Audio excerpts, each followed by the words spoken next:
జై సాయినాథ్. శ్రీ సాయిబాబా వారి ఏకాదశి సూత్రాల్లో మొట్టమొదటిది షిరిడీ ప్రవేశమే సర్వదుఃఖ పరిహారం. అంటే షిరిడీలో ప్రవేశిస్తే, ద్వారకామాయిలో ప్రవేశిస్తే మానవుని యొక్క సర్వ దుఃఖాల్ని పరిహరిస్తాను, అంటే అంతం చేస్తాను అని బాబావారు వాగ్దానం చేసి ఉన్నారు. ఇక్కడ దీన్ని చాలా జాగ్రత్తగా పరిశీలన చేస్తే మనకి వాస్తవం బోధపడుతుంది. బాబా చెప్పింది ఏంటంటే దుఃఖాన్ని హరిస్తాను అని. దాన్ని సహజంగా మనందరం ఎలా అర్థం చేసుకున్నామంటే, బాబా మన కోరికలన్నీ తీరుస్తారు అనే విధంగా దాన్ని అపార్థం చేసుకున్నాం. అదేంటండి, కోరికలు తీరితేనే కదా మాకు దుఃఖం పోయేది. దుఃఖం వచ్చింది ఆ కోరిక వల్లే కదా, కాబట్టి ఆ కోరిక తీరితే దుఃఖం పోతుంది. కాబట్టి మేము బాబా మా కోరికలు తీరుస్తారు, దుఃఖం పోతుంది, అందులో తప్పేంటి, వాస్తవమే కదా అనుకుంటాం. కానీ అది వాస్తవం కానే కాదు. ఎందుచేతనంటే అదే వాస్తవం అయితే అందరికీ అన్ని కోరికలు తీరాలి. అలా ఎక్కడైనా జరుగుతుందా అసలు సృష్టిలో? వాస్తవం ఏంటంటే అట్లా అని చెప్పి బాబా కోరిక తీర్చరా అని కాదు, మనం తొందరగా కంక్లూజన్కి వచ్చేస్తామండి. అది ప్రాబ్లం. యాక్చువల్గా ఏది పూర్తిగా అర్థం చేసుకోవడానికి ప్రయత్నం చెయ్యం. ఒక కంక్లూజన్కి వచ్చేసి ముందుకు వెళ్ళిపోతాం. ఆ కంక్లూజన్ ఎప్పుడు కూడా తప్పే అవుతుంది. నిజంగా నీ సమస్య ధర్మబద్ధమైనట్టయితే సాయిబాబా తప్పకుండా తీరుస్తారు, అందులో సందేహం లేదు. ఈ ప్రశ్న ఎక్కడొస్తుందంటే, నాకున్న కోరికలన్నీ సాయిబాబా ఎందుకు తీర్చట్లేదు అనే దాని దగ్గర వస్తుంది. ఎందుకంటే అన్ని కోరికలు తీర్చడం అనేది అసలు అసంభవం. ఇంకొక విషయం ఏంటంటే, అన్ని కోరికలు తీరినా కూడా నీకు దుఃఖం పోదు. ఇది చాలా చాలా ఇంపార్టెంట్. మనందరికీ తెలిసిందే, కొత్తదేం కాదు. కాకపోతే చూడం తొందరగా భయపడి మనం కంక్లూజన్లో మోనోటనస్గా మెకానికల్గా బ్రతకడానికి ఎక్కువ శ్రద్ధ చూపిస్తాం. మెకానికల్గా బ్రతకడానికి బ్రెయిన్ అక్కర్లా, మన ఇంటెలిజెన్స్ని ఉపయోగించక్కర్లా, అది మొద్దుగా తిరుగుతూ ఉంటుంది. కానీ దాని నుంచి బయటకు వచ్చి దాన్ని ప్రశ్నించి లేదా దాన్ని అర్థం చేసుకుని దానికి ఖచ్చితంగా మన ఇంటెలిజెన్స్ కావాలి. మనస్సు, పశువులకి మనిషికి ఉన్న ఒకే ఒక తేడా మన బుద్ధి. మన బుద్ధిని ఉపయోగించి, మన ఇంటెలిజెన్స్ని ఉపయోగించి మనం దాన్ని చూస్తే చక్కగా అర్థమవుతుంది. మనకి అన్ని కోరికలు తీరినా కూడా అసలు తీరడం అనేది అసంభవం. ఎందుకంటే అలల్లాంటివి అవి తీరటం ఏంటి, అది మనందరికీ తెలుసు. తెలిసి మళ్ళీ కోరిక తీరటం ద్వారా దుఃఖం పోతుంది లేదా ఆనందం వస్తుంది. ఈ రెండు తప్పే. ఎక్కడా కూడా కోరిక తీరటం వల్ల ఆనందం కానీ దుఃఖం పోవటం కానీ జరగల. ఎందుకంటే ఆ కోరిక తీరంగానే 2 నిమిషాలు ఉంటుంది, మళ్ళీ 3వ నిమిషం మళ్ళీ ఫ్రెష్, మళ్ళీ కోరిక మళ్ళీ దుఃఖం తయారు. Ever fresh. ఎంత తొందరగా తీరుతుంటే అంత తొందరగా పుడుతూ ఉంటాయి. That is the nature. We all know that. మనందరికీ తెలుసు అది. అలాంటప్పుడు బాబా నీ కోరికలు అన్నీ తీరుస్తానని చెప్తారా? అంటే అర్థం చేసుకోవడంలో ఉన్నటువంటి ఇబ్బందే తప్ప మరేం కాదు. బాబా ఖచ్చితంగా మనకి యోగ్యమైంది, మనకు అర్హత ఉన్నది, వారి అనుగ్రహం చేత దివ్యంగా జరుగుతుంది. అందులో ఎటువంటి సందేహం లేదు. అయితే వాస్తవంగా బాబా చెప్పింది ఏంటంటే, కోరికల వల్ల దుఃఖం పోతుందని కాదు, లేదా నీకు ఆనందం వస్తుందనేది రెండూ తప్పే. ఈ డిజైరే లేకుండా ఉంటే అప్పుడు నీకు నిజంగా దుఃఖం నశిస్తుంది. ఎందుకంటే మనందరికీ తెలుసు, మన జీవితంలో నిత్యం ఉన్నటువంటిదే. దుఃఖం ఎందుకు వస్తుందంటే కోరిక వల్లే వస్తుంది. ఇది చాలా natural, common, basic problem of human being. దీనికోసమే కొన్ని సెక్ట్స్ వాళ్ళు, కొన్ని మతాల వాళ్ళు, సెక్ట్ అంటే ఒక మతం, ఒక గ్రూప్ వాళ్ళు, లేదా బుద్ధిజం, ఇవి తీసుకోండి. బుద్ధుడు చెప్పింది కూడా అదే. వాళ్ళు సప్రెస్ చేయమంటారు. అది వర్కౌట్ కాదు. You can never suppress any desire. మరేం చేయాలి? న్యాచురల్గా డిజైర్ ఉండకుండా ఉండాలి. ఎలా ఉంటుంది అంటే, if you understand and see the nature of desire, desire will disappear so naturally. ఏంటది? డిజైర్ని మనం అసలు ఎప్పుడు కూడా సప్రెస్ చేయలేము. సో థాట్ను కూడా మనం సప్రెస్ చేయలేము. You can try any kind of meditation. No meditation can help for this. ఈ మెడిటేషన్ చేసేవాళ్ళు కోరికలు లేవని అడగండి. అందరికీ ఉన్నాయి కోరికలు. ఆ కోరిక తీర్చడానికి మెడిటేషన్ చేస్తున్నామని చెప్తున్నారు. మెడిటేషన్ చేయటం వల్ల మా కోరికలన్నీ తీరుతున్నాయని చెప్తున్నారు. ఇది ఎటుందో చూడండి అసలు. సో మెడిటేషన్ కోరికల్ని తీర్చలేదు. ఏది తీర్చలేదు? This is the fundamental truth. ఇది మనకి ఇష్టం కాదండి. మనకి ఇష్టం లేని ఇగ్నోర్ చేస్తాం. మనం ఇగ్నోర్ చేసినా కూడా వాస్తవం పోదు. అందుకోసమే మనకి ఇన్ని బాధలు, ఇన్ని కష్టాలు ఉన్నాయి. ఫ్యాక్ట్ ఏంటంటే, you can never ever suppress desire or thought. This is the fact. అది ఎవరో చెప్పక్కర్లా. మీ జీవితంలో, నా జీవితంలో, అందరి జీవితంలో ఉన్నటువంటి రియాలిటీ. ఇప్పుడు వాస్తవం చూసే ప్రయత్నం చేద్దాం. This is real meditation. If one wants to live really happy, this is the real meditation. అది నేను చెప్పటం కాదు, మీ అనుభవంలోనే మీరు చూస్తారు. ఇది ఎందుకని సాధ్యం అవుతుంది, ఎందుకు ఇప్పటివరకు సాధ్యం కావట్లేదు అంటే, ఇంతవరకు మనం దాన్ని కాన్షియస్గా చూడటల్లా. దేన్ని చూడటల్లా కాన్షియస్గా. This is the problem. దేన్ని కాన్షియస్గా చూడటల్లా. అంత మెకానికల్గా పరిగెడుతూ ఉన్నాం. సో మెడిటేషన్ అంటేనే బీయింగ్ కాన్షియస్ ఆఫ్.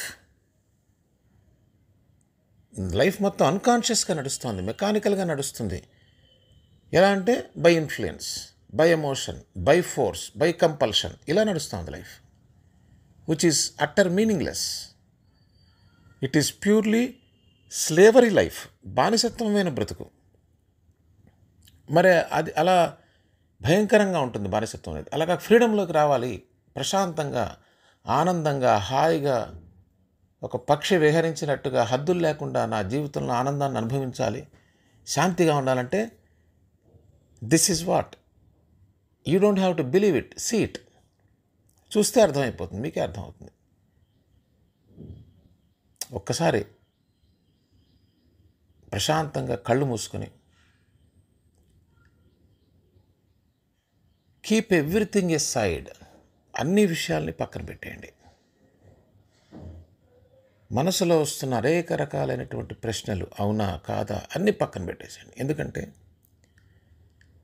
ఆ ప్రశ్నలన్నీ కూడా నా భావనలో నుంచి వస్తున్నాయి, నాకున్న అనుభవంలో నుంచి వస్తున్నాయి, నా ఉద్దేశాల్లో నుంచి వస్తున్నాయి, నా నమ్మకాల్లో నుంచి వస్తున్నాయి. అవి ఏవి కూడా నాకు ఏ విధంగా ఆనందంగా, మనశ్శాంతిగా ఉండటానికి ఉపయోగపడలా ఇంతవరకు. ఎందుకంటే అవన్నీ ఉన్న నాకు ఏ సుఖం లేదు, ప్రశాంతత లేదు, మనశ్శాంతి లేదు, ఆనందం లేదు. కాబట్టి వాటిని నేను ఎంటర్టైన్ చేయటం అనేది మీనింగ్లెస్. ఇప్పుడు దాకా ఎంటర్టైన్ ఎందుకు చేస్తున్నానంటే, నాకు ఏం చేయాలో తెలియదు, కన్ఫ్యూజన్లో ఉన్నాను. Now we're moving from confusion to clarity. కన్ఫ్యూజన్లో నుంచి క్లారిటీ వైపుకి వస్తున్నాం. ఇదే అసతోమ సద్గమయ. అసత్తులోంచి సత్యంలోకి వస్తున్నాం. తమస్సోమ జ్యోతిర్గమయ. తమస్సు అంటే చీకటి. ఇప్పుడు దాకా చీకటిలో ఉన్నాం. We don't know how to handle things. Now we started learning how to see things. చీకటిలో నుంచి వెలుగులోకి వస్తున్నాం.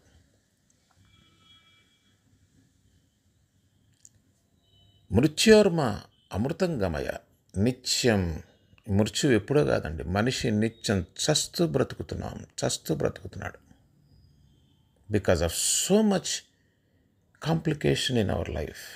ఆల్ ది కాంప్లికేషన్ ఎందుకు వచ్చిందంటే because we don't have any clarity on anything. దేని మీద ఒక క్లారిటీ లేదు. We are confused. దానివల్ల నిత్యం మరణిస్తున్నాం. నిత్యం మరణిస్తూ అంటే మృత్యోర్మ, ఎప్పుడో చనిపోవటం కాదండి. మృత్యోర్మ నిత్య మరణం నుంచి, నిత్య దుఃఖం నుంచి అమృతంగమయ, అమృతత్వానికి అంటే ఆనందతత్వానికి వెళ్ళే దానికి మనం అడుగులు వేస్తున్నాం ముందుకి. ప్రశాంతంగా కళ్ళు మూసుకొని వాస్తవాన్ని చూస్తున్నాం. ఏ ఇన్ఫ్లుయెన్స్ లేకుండా అన్నిటినీ పక్కన పెట్టేశాను. నాకు వచ్చే భావాలు, ఆలోచనలు, ఉద్దేశాలు, ఇష్టాలు అన్నీ. ఎందుకంటే ఇవేవి కూడా నాకు పనిచేయలేదు. Now I'm trying to see ఆ అద్భుతమైన ఆ ఆనంద శాంతి తేజోమయ పుంజం, ఆ కిరణం సాయినాథుని యొక్క పాదపద్మాల నుంచి, ఆ ఈశ్వరుని యొక్క బ్రుకుటి నుంచి ఆ ఉద్భవిస్తున్నటువంటి ఆ దివ్య తేజస్సు నుంచి సత్యాన్ని చూస్తున్నాను. ఏంటంటే what is important for me. నా జీవితంలో నాకు అత్యంత ప్రధానమైనది ఏంటి? నేను ప్రశాంతంగా బ్రతకటమా, ఆనందంగా ఉండటమా, లేక అంతులేని ఈ కోరికల పరంపరలో చిక్కుకొని దుఃఖపడటమా? This is the fundamental basic intelligent question.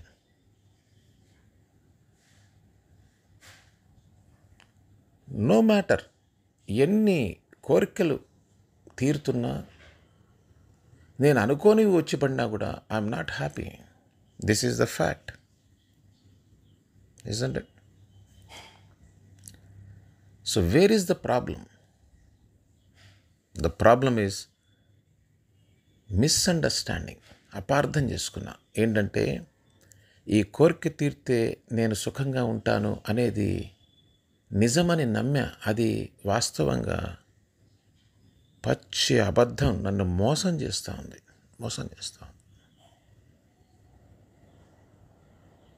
ఏ కోరిక తీరినా నా జీవితంలో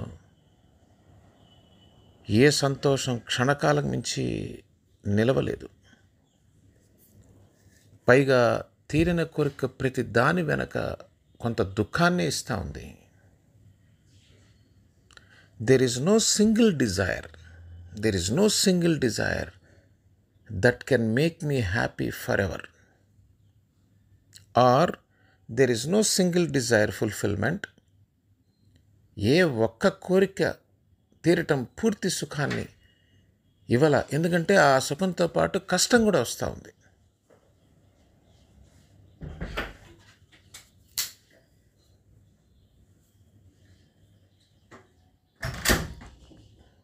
మిత్రులారా, సీ దిస్ ఫ్యాక్ట్. ప్రశాంతంగా కూర్చొని కళ్ళు మూసుకొని, this is my life, I can't play with it. ఇంత ఇంపార్టెంట్ అయిన లైఫ్ని కంప్లీట్గా ఇగ్నోర్ చేశాను. ఏ రోజు కాన్షియస్గా బ్రతకలేదు. This is the problem. అవేర్నెస్తో బ్రతకలేదు. నా లైఫ్ మొత్తం పక్కవాడి ఇన్ఫ్లుయెన్స్, ఎవడో ఏదో చేశాడనే కంపారిజన్, లేదా ఏదో ఒక emotion, It's all surrounded by the external forces. Now I am with no external force. I am simply by myself.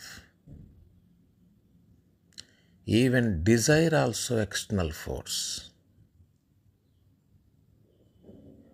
It's not within me. It's not me. Me by self is so much space. There is no tide. అలలేం లేవు. నాకు నేనుగా ప్రశాంతమైన గంభీరమైనటువంటి అవధులు లేనటువంటి సముద్రం. ఆ సముద్రంలో ఉషోదయాన జ్ఞాన భాస్కరుడు ఉదయిస్తున్నాడు.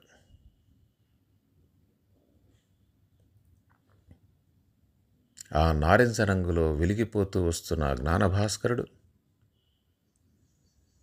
అజ్ఞానాంధకారాన్ని చీల్చి పారేసినట్టు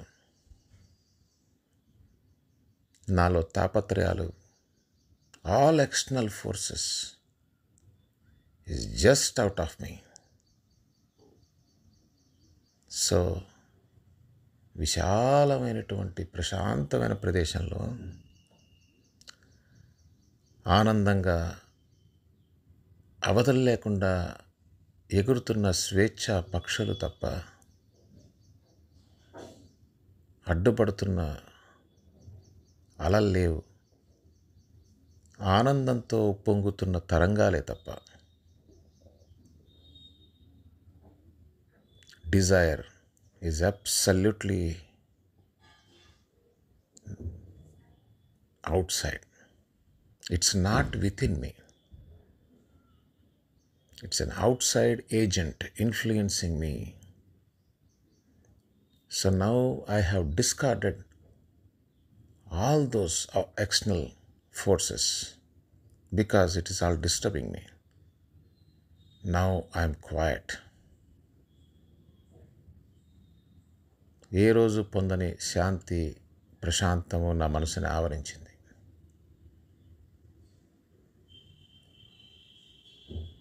అంత విశాలమైన స్పేస్ కనిపిస్తూ ఉంది.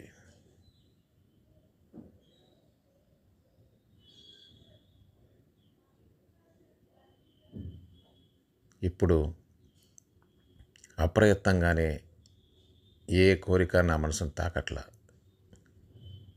Because not the times I have suppressed the desire. కోరికను తొక్కిపట్టడం వల్ల కాదు, కోరికను అర్థం చేసుకోవటం వల్ల. అది అవుట్ సైడ్ ఏజెంట్, నాకు చాలా డేంజరస్ ఎలిమెంట్. అది నన్ను ఇబ్బంది పెడుతున్నది, నా శాంతిని భగ్నం చేస్తుంది. నాకు చాలా చిన్న సంకుచితమైన ప్రపంచాన్ని మిగిల్చి నన్ను ఇరుకులో పడేస్తున్నది. ఇప్పుడు అది వెళ్ళిపోయింది, అది చనిపోయింది. ఎలా? By knowing the fact of it. వాస్తవం చూడటం వల్ల, వాస్తవాన్ని తెలుసుకోవటం వల్ల వెళ్ళిపోయింది. అది వెళ్ళిపోవటంతో నా జీవితంలో ఆనందం నిండిపోయింది. ప్రశాంతంగా ఉన్నాను, హాయిగా స్వేచ్ఛగా విశ్రమిస్తున్నా. Just stay there, be with it, don't move.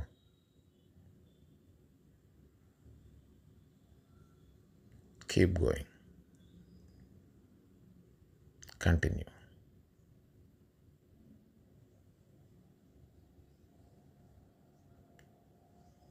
ఏ ప్రయత్నం లేకుండా సత్యాన్ని దర్శించటం వల్ల ప్రశాంతంగా ఎంతసేపైనా ఉండాలనిపిస్తుంది. అలా ఉండిపో. జై సాయినాథ్.